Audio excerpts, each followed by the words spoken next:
Declaring PL/SQL variables, কিভাবে variable declare করবেন, এখানে ভেরিয়েবলের টাইপ গুলো কিভাবে হবে, গাইডলাইন, নিয়ম নীতিগুলো এখানে এই চ্যাপ্টারে দেখাবে আর কি।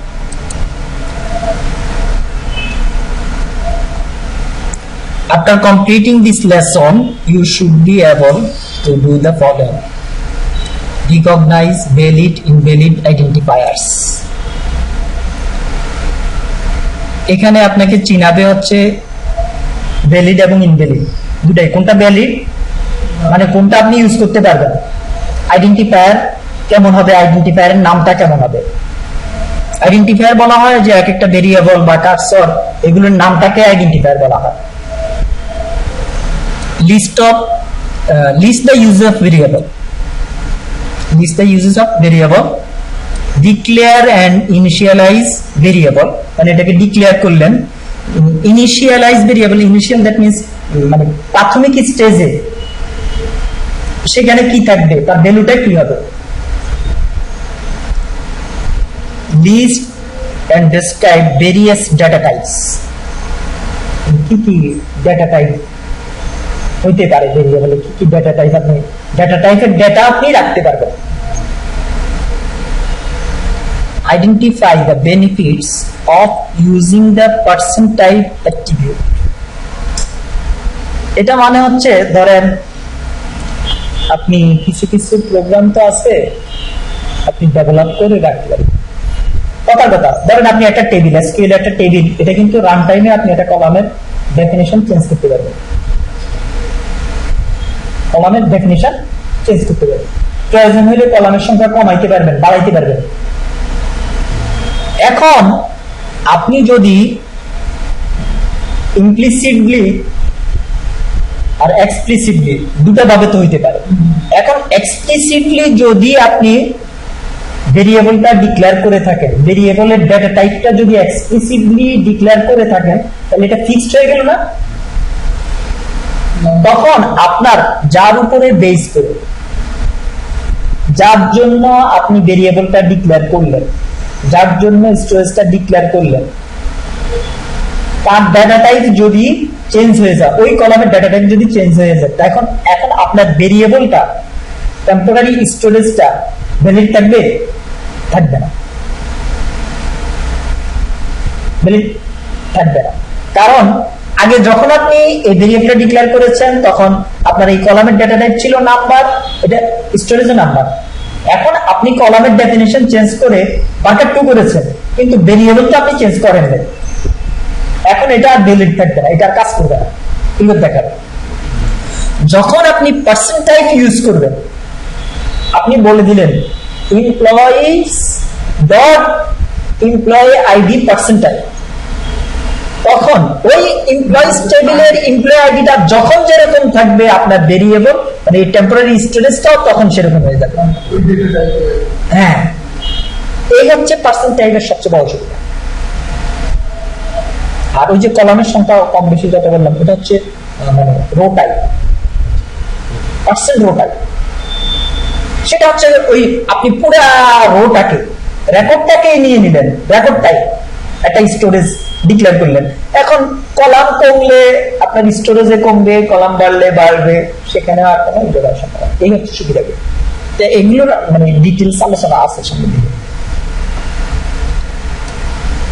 এই জন্য বেশিরভাগ ক্ষেত্রে এই পার্সন টাইপ আর রো টাইপ ইউজ করা হয়।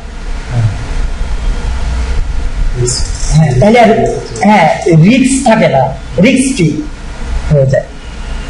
Declare, use, print, bind variable. Bind variable that means হলো ভেরিয়েবল যেটা সেটা হচ্ছে ব্লকের মধ্যে, ব্লকের মধ্যে প্রসিডিউর, ফাংশন, অ্যানোনিমাস ব্লক যেটাই। আর বাইন্ড ভেরিয়েবল এটা হচ্ছে হোস্ট ভেরিয়েবল, এটা হচ্ছে ব্লকের বাইরে আপনি ডিক্লেয়ার করবেন, রেফারেন্স করতে পারবেন ব্লকের মধ্যে ডিক্লেয়ার করবেন বাহিরে, ব্লকের বাহিরে মানে এনভায়রনমেন্টে। আর সেটা ইউজ করতে পারবেন ভিতরেও ইউজ করতে পারবেন। এটা মানে রেফারেন্স করবেন আর কি, রেফারেন্স করার সময় অবশ্য প্রিসিডিং কোলন, এটার সামনে কোলন দিয়ে আপনি বুঝাবেন যেটা টাইম বেরিয়ে যাবে, শুধু কোলন। কোলন ইকুয়াল হচ্ছে অ্যাসাইনমেন্ট অপারেটর, কোলন ইকুয়াল হচ্ছে assignment operator.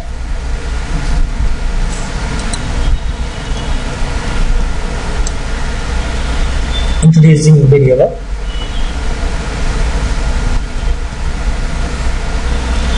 Use of variable. Already আমরা জেনে গেছি। Variable can be used for temporary storage of data, manipulation of stored values, reusability. Temporarily data store করতে পারবেন, এটাই data storage। আর store ডেটাটাকে আপনি কি করতে পারবেন, মানে ব্যবহার করতে পারবেন। আর রিউজ, এই ভেরিয়েবলটা আপনি বারবার ইউজ করতে পারবেন, একটা সরাই আরেকটা নতুন করে ভ্যালু অ্যাসাইন করলেন, নতুন ভ্যালু নিয়ে কাজ করলেন।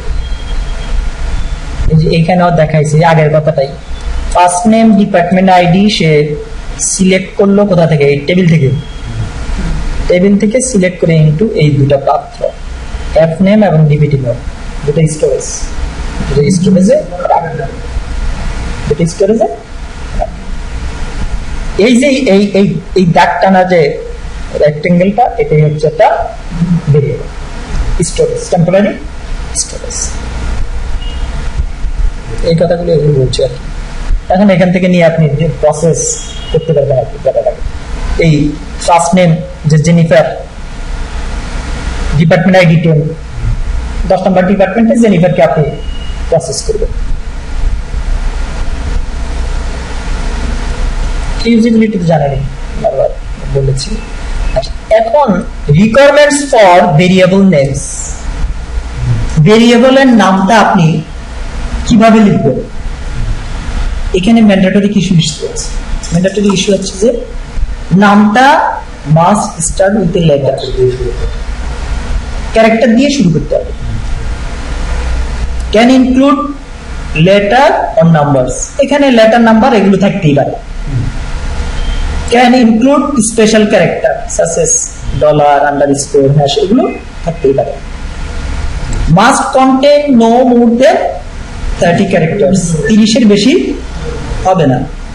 Must not include reserve word, মানে যেটা অলরেডি আছে ডেটাবেজে। হ্যাঁ, এটা ওইভাবে লিস্ট নাই, ধরেন অবজেক্টের নাম লিস্ট নাই।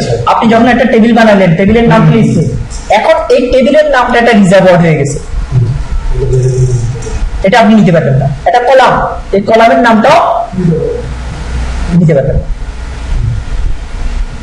এগুলো আপনাকে অ্যাভয়েড করতে হবে।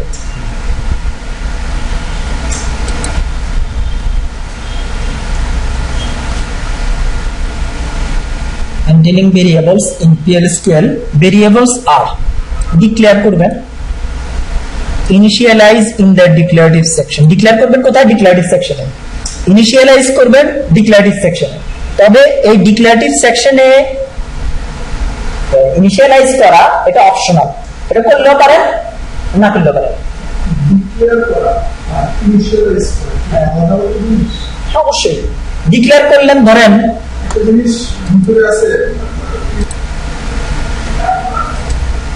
used and assign new value in the executable section, আপনি ডিক্লেয়ার করলেন, সেটা আপনি নতুন আরেকটা ভ্যালু অ্যাসাইন করতে পারবেন কোথায়, ডিক্লারেটিভ সেকশনে,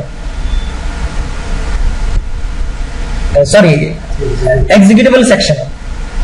কিন্তু যদি আপনি ডিক্লারেটিভ সেকশনে ইনিশিয়ালাইজ করেও থাকেন, নতুন করে আপনি যখন এক্সিকিউটেবল সেকশনে আবার নতুন ভ্যালু অ্যাসাইন করবেন, তখন কি হবে, কোন ভ্যালুটা থাকবে, কারেন্ট ভ্যালু। এক্সিকিউটেবল সেকশন আমি যেটা অ্যাসাইন করছি বলছি না, এটা রিউজেবল। আপনি কিন্তু অ্যাসাইন যেটা করেছেন, ইনিশিয়ালাইজ যেটা করেছেন ডিক্লারেটিভ সেকশনে, সেটা নিয়ে আপনি এক্সিকিউটেবল সেকশনে কাজ করতে পারবেন, কারণ প্রাইমারি স্টেজে ওই ভ্যালুটা আছে। আর যখন এক্সিকিউটেবল সেকশনে নতুন আরেকটা ভ্যালু রাখবেন, তখন পূর্বেরটা আর থাকবে না। এখন যেটা রাখলেন, এখন যেটা অ্যাসাইন করলেন, সেটা নিয়ে কাজ করবেন। আবার যদি পূর্বেরটা নিয়ে কাজ করতে চাই তখন আবার এক্সিকিউটিভ সেকশনে কল করে ওটাকে আবার নতুন করে অ্যাসাইন করতে হবে, রিঅ্যাসাইন করতে হবে।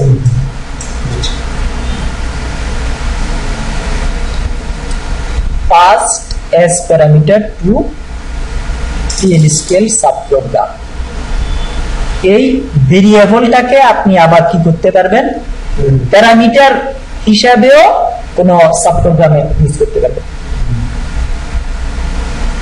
ভেরিয়েবলে যে ভ্যালুটা রাখবেন সেই ভ্যালুটা আবার প্যারামিটারের ভ্যালু হিসেবে আপনি পাস করে দিবেন সাবপ্রোগ্রামে, তখন ওই সাবপ্রোগ্রামে এই ভ্যালু নিয়ে আবার কাজ করবে। Use to hold the output of PL scale subprogram, আপনি অন্য কোনো সাবপ্রোগ্রাম কল করে এনে ওই সাবপ্রোগ্রামের আউটপুটটাও ভেরিয়েবলে রাখতে পারবেন, মানে রাখার জন্য ব্যবহার করতে পারবেন। ইউজ টু হোল্ড মানে আপনি ভেরিয়েবলটা ইউজ করতে পারবেন, ভেরিয়েবলটা ইউজ করতে পারবেন মানে আউটপুট রাখার জন্য, আউটপুট রাখার জন্য PL scale সাবপ্রোগ্রামের আউটপুটটা রাখার জন্য এটা ইউজ করতে পারবেন।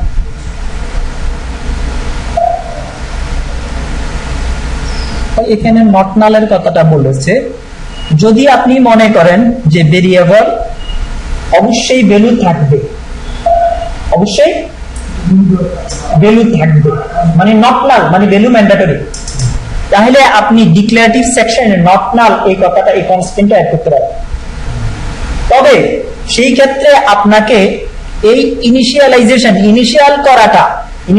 করাটা ম্যান্ডেটরি হয়ে যাবে, তখন আর অপশন থাকবে না, কারণ এটা তো আপনি বলছেন নট নাল, ফাঁকা থাকতে পারবে না, তখন সে প্রাথমিক অবস্থায় ফাঁকা থাকতে পারবে না, ওই জন্য আপনাকে ইনিশিয়াল করতে হবে।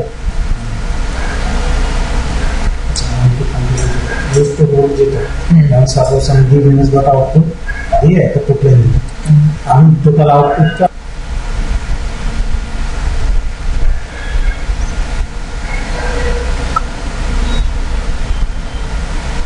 আমি কথাগুলো এসে গেছে। Variable can use to hold the value is written by a function, ওই সাবপ্রোগ্রাম ফাংশনের মধ্যে সাবপ্রোগ্রাম বলা যায়, এটাকে যখন রিটার্ন করবে সেই ভ্যালুটা রাখার জন্য আপনি ভেরিয়েবলটা ইউজ করতে পারবেন। Declaring and initialising PL scale variable, মানে কিভাবে ডিক্লেয়ার করবেন, কিভাবে এটাকে ইনিশিয়াল করবেন। ডিক্লেয়ারিং এর সিনট্যাক্স আইডেন্টিফায়ার, দ্যাট মিন্স হচ্ছে আপনার যে ভেরিয়েবলটা ডিক্লেয়ার করতেছেন তার নাম।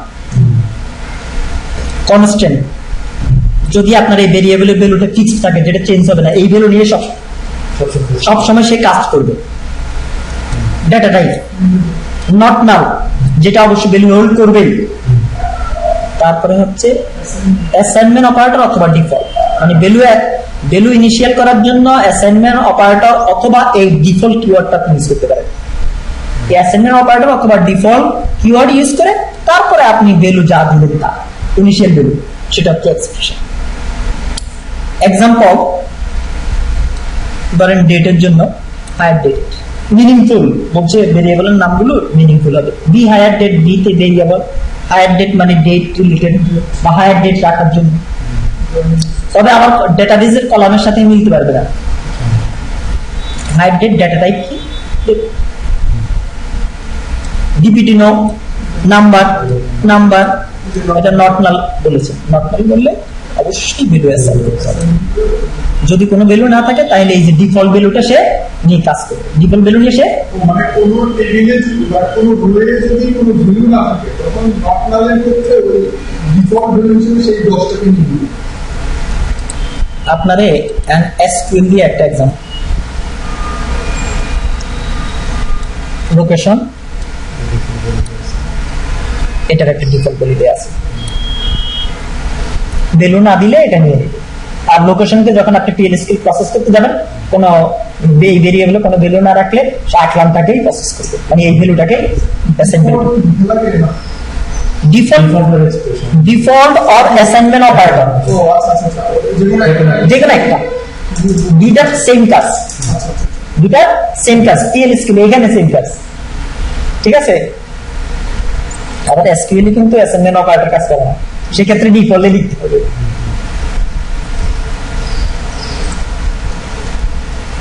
এই আলোচনাগুলো এখানে এসছে আর কি।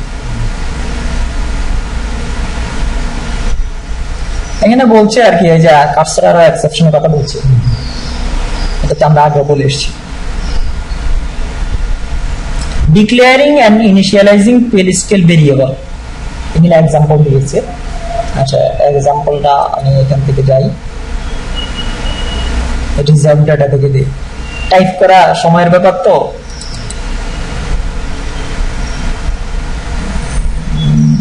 এই আমার পিসিতে যে অবস্থা। এখানে দেখেন আমি একটা ভেরিয়েবল ডিক্লেয়ার করেছি, ডাটা টাইপে বলেছি, ল্যান্ড বলছি, কিন্তু এটাকে অ্যাসাইন করে এখন কি কোনো ভ্যালু আছে? মানে আমি এখানে এটাই দেখাইতে চাচ্ছি আর কি। দেখেন এই ভেরিয়েবলটার ভ্যালুটা আমি পাবলিশ করব, সে কোনো ভ্যালু পাবলিশ করতে পারবে না, কারণ ভ্যালু নাই পাবলিশ করবে করতে গেলে। নিচে কি করলাম, ওই ভেরিয়েবলটাই আমি এখানে অ্যাসাইন করে দিলাম। যেহেতু এখানে আমি বারকাত দিয়েছি, এখানে একটা ভ্যালু অ্যাসাইন করলাম। ডিফল্ট না, ডিফল্ট হচ্ছে এখানে দিব ডিক্লেয়ার সিস্টেম, এটা এখন অ্যাসাইন করলাম, অ্যাসাইন করলাম একটা ভ্যালু। এখন এই ভেরিয়েবলে ভ্যালু আছে,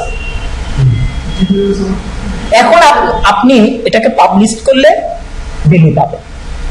আচ্ছা, এই দেখেন দুটা পাবলিশে কি আসে।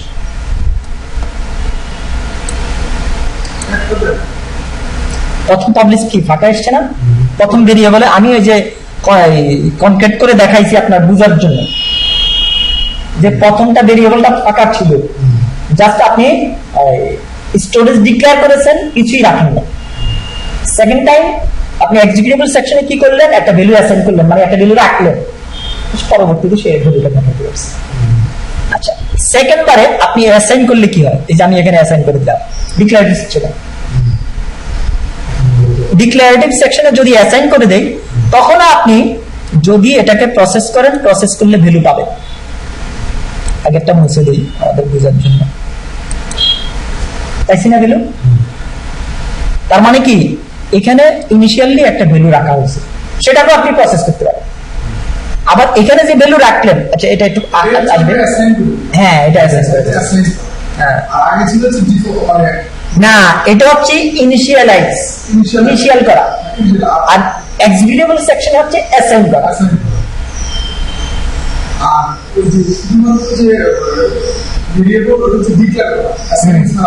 ডিক্লেয়ার করা, ডিক্লেয়ার তো এটাও ডিক্লেয়ার, ইনিশিয়ালাইজ করে এখানে ডিক্লেয়ার করলাম, ইনিশিয়ালাইজও করলাম। ইনিশিয়াল করলে একটা ভ্যালু থাকে প্রাথমিক অবস্থা, আর ইনিশিয়াল না করলে কোনো ভ্যালু থাকে না, ফাঁকা থাকে। আর এই আপনাকে বলা হয়েছে যে ভেরিয়েবল একটা রিইউজেবল টেম্পোরারি স্টোরেজ, পরবর্তী ইউজ করতে পারেন, মানে পরবর্তী আপনি অ্যাসাইন করে দেখলেন যে এটা হ্যাঁ ইউজ করা যাচ্ছে। এখানে থার্ড এক্সাম্পলে আসেন। থার্ড এক্সাম্পলে আমি মাই নেম একটা ভেরিয়েবল ডিক্লেয়ার করলাম, এটাকে আমি এখানে অ্যাসাইন করে দিলাম।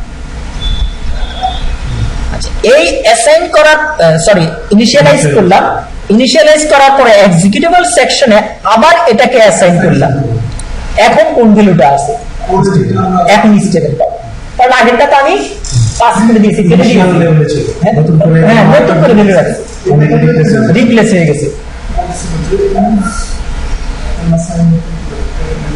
এখন আমরা এই ভ্যালুটা, কোন ভ্যালুটা পাবো, নিউ ভ্যালুটা পাবো। দেখি আমরা কোনটা পাই।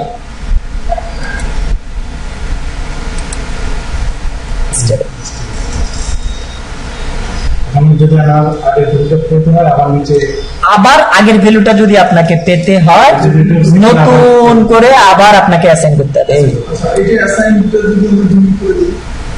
অ্যাসাইন ডিলিট করলে কাজ হবে না, আপনার নতুন করে অ্যাসাইন করতে হবে। আপনি যদি এখানে চেঞ্জ করে দেন তাহলে পারেন। এই যে ধরেন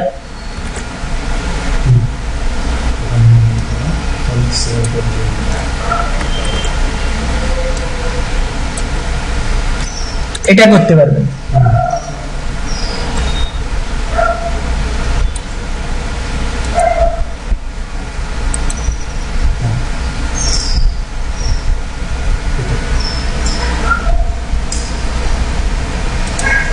এইখানে এটা হচ্ছে declaring ইনিশিয়ালাইজিং variable.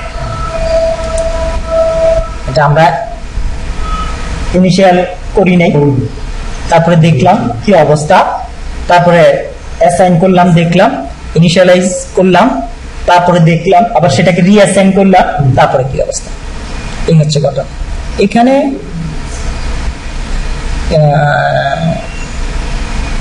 Assignment operator use করেছে। এই যে এখানে একটা ডেলিমিটার ইউজ আছে, এটা আমি বলতেছি একটু।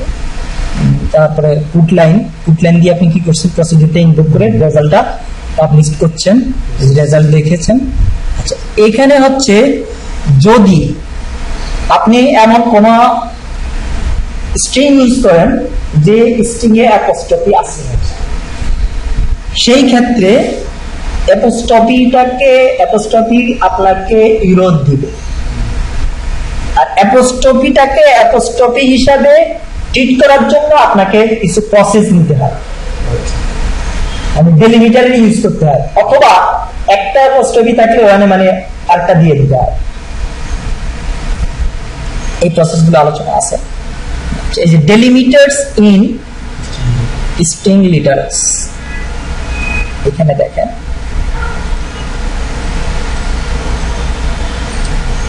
ফাদার্স ডে, এই এখানে একটা অ্যাপোস্ট্রফি আছে না, এই অ্যাপোস্ট্রফিটাকে আপনি অ্যাপোস্ট্রফি হিসেবে বোঝানোর জন্য এটাকে একটা প্রসেসে নিয়ে আসতে হবে। যেই সিম্বলগুলো ইউজ করে আপনি প্রসেসে নিয়ে আসবেন, সেই সিম্বলগুলোর নাম হচ্ছে ডেলিমিটার। আচ্ছা, এটা নিচে যাই, এখানে না দেখাই।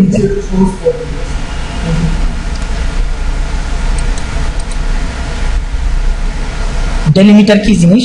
Delimiter is a simple or compound symbol. Delimiter as a symbol, আর এখানে that has a special meaning of PL/SQL। আর PL/SQL এ এটাকে বলতেছে হচ্ছে ডেলিমিটারস। অ্যাকচুয়ালি ডেলিমিটারটা হচ্ছে একটা সিম্বল। এখানে দেখেন uses, example uses exclamation third bracket as a delimiters. আপনি এই যে ফাদার্স ডে, এটা পরে বলতেছি, এই যে ফাদার্স ডে আপনি এই কিউ অপারেটর ইউজ করে এই যে সিঙ্গেল কোটের মধ্যে রাখছি, স্ট্রিংটা সিঙ্গেল কোটের একটা স্ট্রিং, তারপরে কি করছি, এটা যে অ্যাপোস্ট্রফি সেটা বোঝানোর জন্য এই ডেলিমিটারটা ইউজ করেছি।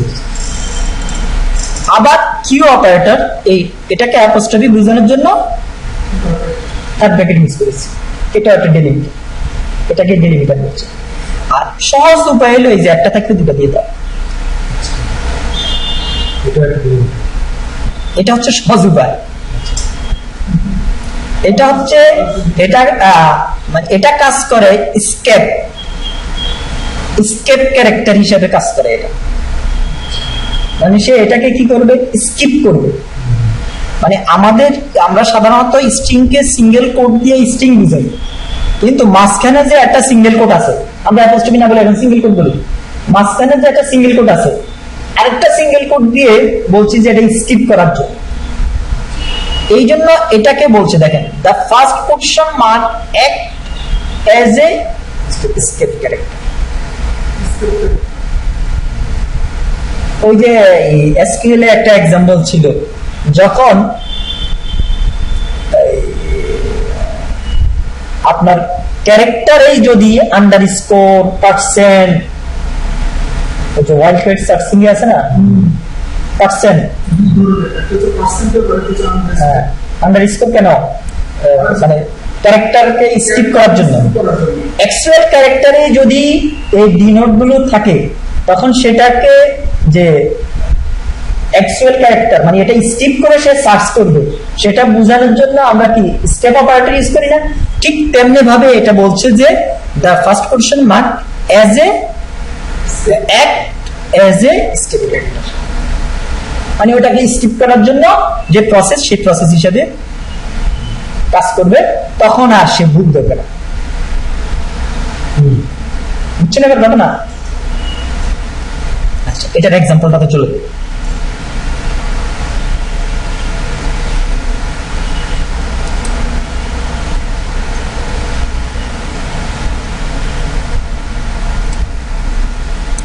ফার্স্ট হচ্ছে আমি আপনাকে রুল দিয়েই শুরু করি। এই যে আমি এখানে একটা ইভেন্ট, একটা ভেরিয়েবল ডিক্লেয়ার করলাম, এটা বার্তার এত, কিন্তু এখানে ইভেন্টটাকে অ্যাসাইন করলাম ফাদার্স ডে হিসেবে। এখন কি হয়,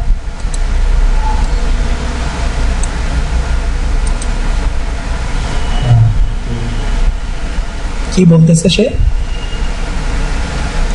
father's Day the output line event.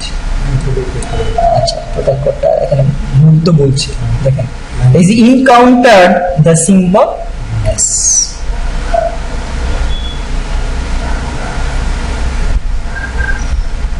এখানে সে বলে দিয়েছে যে star hash in the is that mode reminder not reminder. তারপরে যে আপনাকে বলে দিচ্ছে কি কিছু একটা বলো, usually a field scale compilation error। এই যে ধরেন এই যে হিবিজিবি, এটা পড়ে তো আমি কিছু বুঝতে পারছি না, আপনারা কি করবেন কথা কথা। এই যে হিবিজিবি গুলো কে মেনটেন করার জন্য হচ্ছে এক্সেপশন হ্যান্ডলার, যেন কেউ বিব্রতকর পরিস্থিতিতে না পড়ে। এখন এই পিএল স্কেল ব্লকে যদি এখানে একটা এক্সেপশন সেকশন থাকতো, এক্সেপশন সেকশনে বলতো, যদি কিছু আপনি বলে দিতেন যে এই ধরনের একটা আছে না হ্যান্ডলার, কি আছে বলেন, আদার্স, আদার্স নামে একটা হ্যান্ডলার আছে না, আদার্স নামে কি আছে, মানে যে কোনো ধরনের ভুল হলে আপনি সেটাকে ট্র্যাক করতে পারবেন। না আদার্স দিয়ে যদি আপনি বলে দিলেন যে কোনো কিছু টাইপিং মিস্টেক বা কিছু, তখন সে এখন আমি খুঁজবো, যে ইন্ডিভিজুয়াল সে খুঁজবে যে আমি আসলে কি ভুল করছি। আর এরকম দিলে তো মাথায় গরম হয়ে যাবে। এই এখন তাইলে আমি এটাকে এটা যে অ্যাপোস্ট্রফি আর সার্চিং ক্রাইটেরিয়াতে এটাকে স্কিপ করার জন্য আমি আরেকটা দিয়ে দেব। এটা কাজ করবে হচ্ছে স্কেপ ক্যারেক্টার হিসাবে। এখন আর ঝামেলা হবে না, এখন আর দেখেন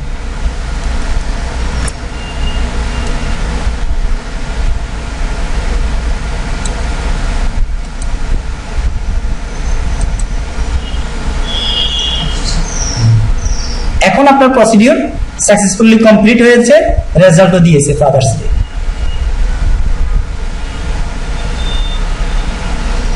ক্লিয়ার?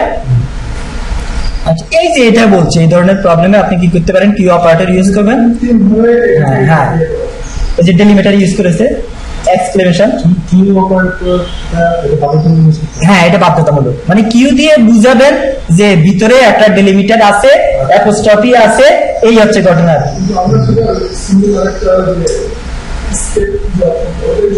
ওটা সহজ, এটা বললো আর কি, না এটা না না কোনো ক্ষেত্র নাই, কোনো ক্ষেত্র নাই। তিনটা অপশন আছে, আপনি যেটা ইউজ করেন, যেটা আপনার জন্য সুইটেবল। এই গেল, এটা আপনি ইউজ করতে পারেন, এটা সেম রেজাল্ট করবে।